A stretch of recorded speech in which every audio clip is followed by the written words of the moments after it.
Assalamualaikum warahmatullahi wabarakatuh.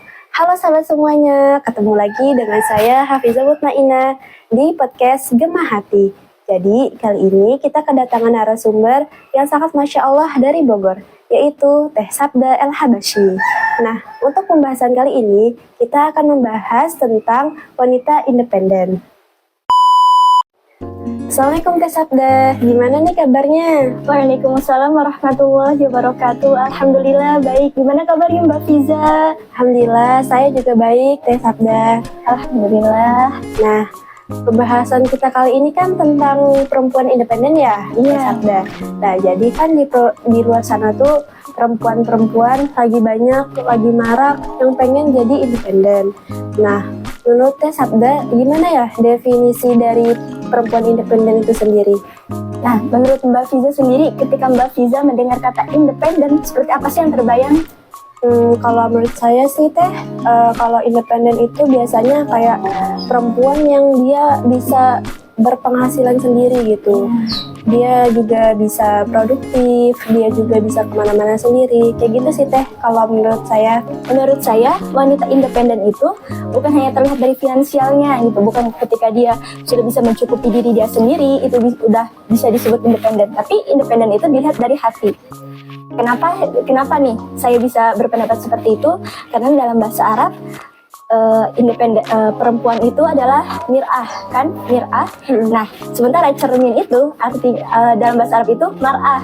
Mir'ah sama mar'ah kan nggak jauh beda tuh, ya kan? Mirip Teh. Iya, nah makanya dalam bahasa Arab itu ada pepatah bahasa Arab al-mir'ah kal mar'ah, perempuan itu ibaratkan cermin. Nah, pasti kan kita nih sebagai perempuan senang yang namanya suatu keindahan. Pasti kita senang berdandan, gitu kan? Iya, benar banget. Kalau kita senang yang rapi-rapi kayak gitu. Nah, tapi perempuan juga sama seperti kaca. Ketika kaca dia dipecahkan, mungkin memang kita masih bisa menyusunnya, tapi ketika kita susun, pantulan yang terlihat itu udah tidak sama lagi, kayak gitu. Kayak perempuan itu ketika dia tersakiti, misalnya dia memang gampang memaafkan, tapi itu teringat terus. Misalnya nih, saya punya salah sama Mbak Fiza dari tahun 2018. Mungkin Mbak Fiza sekarang udah bisa memaafkan, tapi nggak bisa terlupakan. Nah Teh, kan tadi udah tuh ngebahas tentang definisi dari perempuan independen. Sekarang Teteh boleh dong sharing-sharing ke kita, ke sahabat setia Gemah Hati, tentang pengalamannya sebagai perempuan independen. Oke, mungkin ya wanita independen, salah satu yang tergambarkan dari wanita independen itu dia yang pintar memanage waktu, gitu kan. Nah, alhamdulillah saya itu kan kuliah sambil ngajar ya, gitu. Alhamdulillah saya ngajar di Mahad yang posisinya itu ada di Parung, sementara saya itu kuliah ada di Jakarta gitu kan. Terus saya kuliah dari Senin sampai Rabu. Nah, setiap dari Senin sampai Rabu itu saya harus dari pagi-pagi, dari saya bangun tidur itu harus sudah bisa ngatur diri buat siap-siap kayak gitu kan. Sementara kegiatan saya dari subuh itu udah ada sholat subuh berjamaah, baca al-surah bareng anak-anak kayak gitu kan. Jadi saya itu dari jam 6 pagi harus udah berangkat dari kampus, dari asrama gitu buat ke kampus kayak gitu, berangkat sendiri kayak gitu.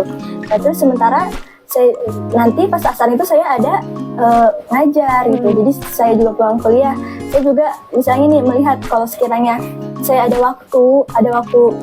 misalnya buat kerjain tugas bareng teman-teman, saya kerjain tugas dulu bareng teman. Itu paling misalnya sampai jam 3, karena kan perjalanan dari Parung ke Jakarta itu sekitar sejam kalau nggak macet, kalau macet sejam setengahan lah gitu. Jadi saya kalau misalnya ada tugas, terus saya masih ada waktu, saya kerjain tugas dulu bareng teman-teman di kampus kayak gitu. Terus nanti saya selesai kerja tugas, saya pulang ke Mahad. Terus saya pulang dari Mahad, saya sholat dulu bersih-bersih, baru saya ngajar lagi kayak gitu dari asar sampai maghrib kayak gitu. Nanti maghribnya lagi lanjut lagi gitu, kayak sholat jamaah lagi gitu. Terus nanti ketika malam, nah itu kalau sekiranya saya ada tugas, mungkin saya kerjain tugas. Kalau misalnya sekiranya nggak ada, saya juga harus murojaah kayak gitu. Jadi benar-benar perjalanan saya gitu selama saya ngajar sambil kuliah itu benar-benar harus pintar-pintar banget ngatur waktu kan ya. Apalagi kan di mana misalnya di Mahad itu ada acara yang apalagi misalnya detik-detik mau ujian, sebentar kita banyak acara yang dimana acara itu berhari-hari dipersiapkan. Kadang tuh kita sampai kayak tidur jam 2 buat nyiapin acara itu, dan tidur jam 2 pun bukan yang satu hari aja gitu, kayak berhari-hari. Kayak kemarin tuh ada acara LO, lombanya anak-anak gitu. Jadi benar-benar harus benar-benar nge-manage waktu, harus pintar-pintar nyari waktu, kayak benar-benar jadi nggak boleh main-main nih kita, kayak gitu kan, nggak bisa santai-santai gitu, kayak gitu. Nah, tadi kan kita tuh udah denger tuh pengalaman Teteh. Ya. Wah, Masya Allah, sibuk banget ya Teh, padat banget. Ya, alhamdulillah. Kalau saya jadi Teteh nggak tahu deh saya bisa atau nggak ngejalaninnya. Nah, Teteh boleh dong kasih tipsnya atau sarannya gimana Teteh ngatur waktunya. Itu kan sibuk dan padat banget ya. Saya ngeliat kayak hampir kayak nggak ada waktu kosong gitu. Iya. Teteh boleh dong kasih tahu gimana caranya. Oke, jadi kan kita kembali lagi ya, yang namanya independen itu bukan berarti kita itu benar-benar nggak butuh orang lain, gitu kan? Saya itu kurang setuju dengan ucapan orang yang bilang kayak saya independen nih, saya mandiri, saya nggak perlu orang lain. Itu saya nggak setuju gitu. Karena misalnya saya udah bisa menghasilkan uang sendiri gitu. Misalnya saya ngajar, nah dalam posisi ada orang yang meminta saya ngajar dan juga ada yang diajarin gitu. Artinya kita sama-sama saling membutuhkan kayak gitu kan. Jadi nggak bisa tuh kita sendiri tuh enggak gitu kan. Karena emang udah kodratnya manusia, disebutkan dalam Quran wa ta'awanu 'alal birri wat taqwa. Dia maka saling tolong menolonglah dalam kebaikan dan ketakwaan kayak gitu. Nah, jadi yang namanya independen itu kita kan tahu nih di mana kurangnya kita tuh di mana. Kita nih tahu, oh kekurangan kita di sini gitu. Oh, kekuatan kita di sini gitu. Baiknya kita di sini gitu. Nah, dan ini bukan berarti setiap ada masalah kita harus pendam sendiri. Selama itu masalah itu bisa kita kerjain, kita bisa nyelesain itu sendiri, kita selesaikan sendiri. Tapi bila kita nggak bisa kita selesaikan sendiri, nah kita minta bantuan orang lain kan gitu. Jadi dalam saya misalnya nih, saya kan udah tahu nih waktunya, oh jam sekian saya waktunya kuliah, oh jam sekian saya waktunya ngajar, jam sekian waktunya begini. Nah berarti saya emang harus benar-benar kayak mengatur menjaga selalu gitu, kayak mengontrol selalu gimana kegiatan saya itu selalu seperti itu gitu, terlaksana dengan disiplin lah ibarat katanya. Kalau misalnya tiba-tiba ada tugas, jadi saya harus cepat-cepat ngerjain.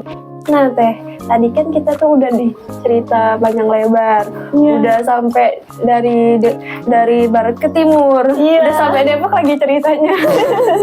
Nah Teteh sekarang masih halus kan? Nah ini nih Teh, ada lem mineral nih, silakan diminum Teh. Ini coba Teteh minum. Diminum ya. Ya.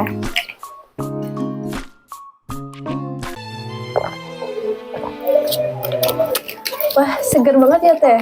Iya loh, seger banget. Rasanya ada manis-manisnya lagi. Wah, kan Teteh kalau misalnya pergi keluar kuliah nih, pasti dari Parung ke Lebak Bulus jauh ya Teh. Lumayan Teh, cocok jadi teman perjalanan Teteh. Kalau haus gitu, Teteh bisa minum jalan ya. Ih, kamu bener banget. Untuk para sahabat Gemah Hati juga, untuk memilih air yang bagus, pilih lem mineral. Ya, sekarang kita udah memasuki sesi akhir nih. Nah, Teteh ada nggak sih pesan-pesan buat para perempuan di luar sana yang pengen jadi independen? Kalau ada, coba Teh, gimana pesannya? Oke, pesan-pesan untuk wanita di luar sana, wanita minta independen yang entah itu karena keadaan yang emang memaksa dia harus menjadi seorang independent woman, seperti single parent kayak gitu. Pesan saya, tolong untuk semua perempuan harap cintai diri mereka sendiri.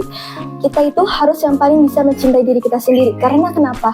Ketika kita lagi ngedown, kita merasa diri kita nggak punya apa-apa atau seperti apa, nah di posisi seperti itu akhirnya kita membenci diri kita sendiri. Itu nggak boleh. Kenapa nggak boleh membenci diri kita sendiri? Karena di dunia ini nggak ada yang bisa tahu seperti apa diri kita, seperti apa yang kita rasakan itu kecuali diri kita sendiri. Nggak ada yang bisa nyemangatin kita selain diri kita sendiri. Misalnya kita lagi ngedown, 1000 orang nyemangatin kita, tapi dalam posisi diri kita sendiri aja nggak bisa untuk untuk menghandle kefuturan kita, itu percuma sekali. Tapi kalau misalnya nggak ada orang nyemangatin kita, tapi diri kita bisa nyemangatin diri sendiri, itu yang terpenting. Juga kita juga sebagai perempuan harus lebih mengenal diri sendiri, di mana kekurangan kita, di mana kelebihan kita, seperti itu. Dan juga jangan lupa untuk apresiasi diri sendiri, itu sangat penting. Terkadang kita itu lupa untuk mengapresiasi diri kita sendiri. Terus apresiasi karena kita sudah kuat dan bertahan sampai detik ini. Gitu. Nah, jadi itu tadi kesimpulannya dari pesan Teteh. Yang pertama tuh, kita harus sayangi diri kita sendiri. Yang kedua, kita harus mengenali diri kita. Kita harus tahu apa kekurangan dan apa kelebihan diri kita. Yang ketiga, dan yang paling penting, kita jangan lupa untuk mengapresiasi diri kita sendiri. Nah, alhamdulillah kita sudah menyelesaikan sesi kali ini bersama Teh Sabda. Makasih banyak Teh Sabda gitu. Iya, makasih banyak juga Mbak Fiza telah mengundang saya ke acara podcast ini. Ya, Teh Sabda sama-sama. Ya. Buat para sahabat Gemah Hati semuanya, tetap semangat. Apalagi kalian perempuan independen di luar sana. Pokoknya kalian tuh hebat banget loh gitu. Ya, saya pamit undur diri. Wassalamualaikum warahmatullahi wabarakatuh. 1, 2, 3. Ketiga. 1, 2, 3. Ketiga dia. 1, 2, 3. 1, 2, 3. Apa lagi? Itu Gini. samain. Oh iya. Lamain biar ini. 1, 2, 3.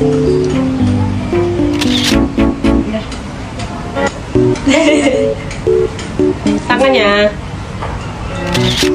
Bentar. 1, 2, 3. Nah. Halo guys.